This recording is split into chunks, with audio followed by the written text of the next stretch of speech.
नमस्कार, बिहार मिथिला न्यूज में आपका स्वागत है। मैं मनोज। देखिए, दरभंगा में बुलडोजर चल रहा है। ये बुलडोजर गरीबों पर नहीं है। कुछ लोग इसे प्रेरित कर रहे हैं, बता रहे हैं कि नई सरकार बनने के बाद बुलडोजर कार्रवाई गरीबों पर हो रही है। देखिए, सड़क का अतिक्रमण और किसी भी सरकारी जमीन का अतिक्रमण ये सर्वथा गलत है। आज खाली है तो आप उसका सिर्फ और सिर्फ इस्तेमाल कर सकते हैं। इसका मतलब नहीं कि आप उस पर दावा कर सकते हैं। और आपके पीछे जो लोग बैकअप पिलर बनकर खड़े हैं वो आपको ही नुकसान पहुंचाते हैं। बेहतर है कि आप नगर निगम से मिलकर ऐसी जगहों का चयन करें जिससे यातायात प्रभावित ना हो। देखिए, कितने बड़ी ये समझिए विडंबना हो गई मोटरसाइकिल सवारों के लिए। अब मोटरसाइकिल का भी कई मुख्य मार्गों में प्रवेश अवरुद्ध हो गया है। अब घर नजदीक है लेकिन उसे घूम के जाना पड़ रहा है। क्यों?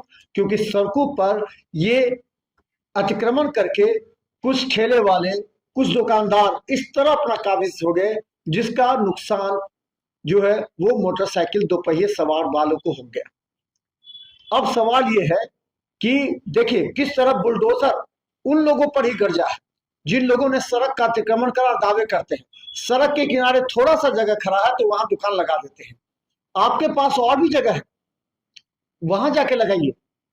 नगर निगम की भी ये बड़ी जिम्मेवारी है। नगर निगम भी कटघरे में खड़ी है। नगर निगम आखिर क्यों प्रारंभ में ही जब वहां दुकानें लगने लगती है या कोई अतिक्रमण करता है या दुकान की सीढ़ियां बढ़ा देता है उसमें रोकता क्यों नहीं है? लड़िया सड़क गुदरी में आज तक नहीं हटा।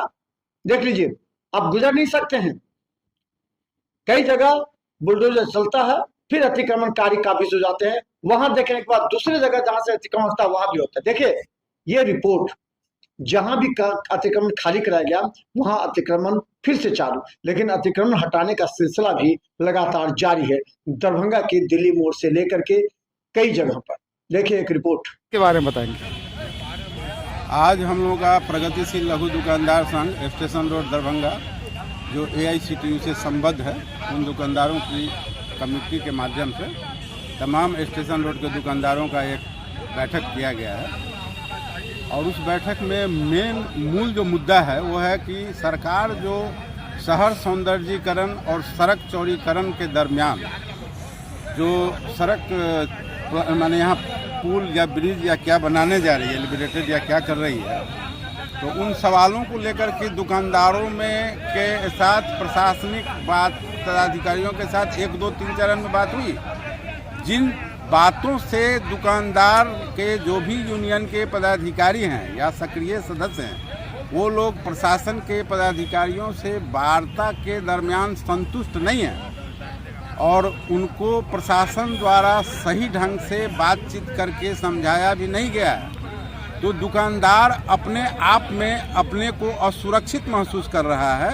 और वह यह समझ रहा है दुकानदार कि जहां हम 100 वर्षों से रह रहे हैं, जहां से हमारी रोजी रोजगार की समस्या चल रही थी, समस्या समाधान हो रही थी परिवार का, कहीं ऐसा ना हो कि जिस तरह से बुलडोजर तमाम बिहार के जगहों पर चल रही है और बसे बसाए लोगों को उजाड़ा जा रहा है, कहीं ऐसा तो नहीं कि हम लोगों को भी जो है सो उजाड़ दिया जाएगा और हम लोग सड़क पर आ जाएंगे और हम लोग कहीं के नहीं रह पाएंगे। दुकानदार तो आपको कम से कम नहीं भी है तो 400 से 500 दुकानदार हैं जिनका अगर एक दुकान से 10 आदमी का भी परिवार चल रहा होगा तो कम से कम 5,000-6,000 दुकानदारों माने परिवारों की समस्या का समाधान तो करना होगा प्रशासन को। चाहते हैं कि हम लोग इस elevated road Darbhanga Amas elevated road जो दरभंगा स्टेशन से स्टार्ट होके या दरभंगा स्टेशन पर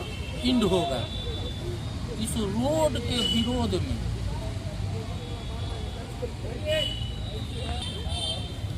एक सांकेतिक या औपचारिक धरना दें और सरकार के पास हम अपनी मांगें रखें कि आप हमको बुलाइए, हमसे वार्ता कीजिए हमको समझाइए ये प्रोजेक्ट क्या है। यहाँ पे स्टेशन अगर ये प्रोजेक्ट इम्प्लीमेंट होता है तो स्टेशन रोड को इससे क्या क्षति मिल रहा है, हो रहा है, उस क्षति का भरपाई के लिए सरकार के पास क्या योजना है, क्षति के भरपाई के लिए सरकार के पास क्या योजना है। अगर हम विस्थापित होते हैं तो हमको स्थापित करने के लिए सरकार के पास क्या प्रोग्राम है, उस प्रोग्राम का जानकारी हमें होना चाहिए। और इन सब बातों से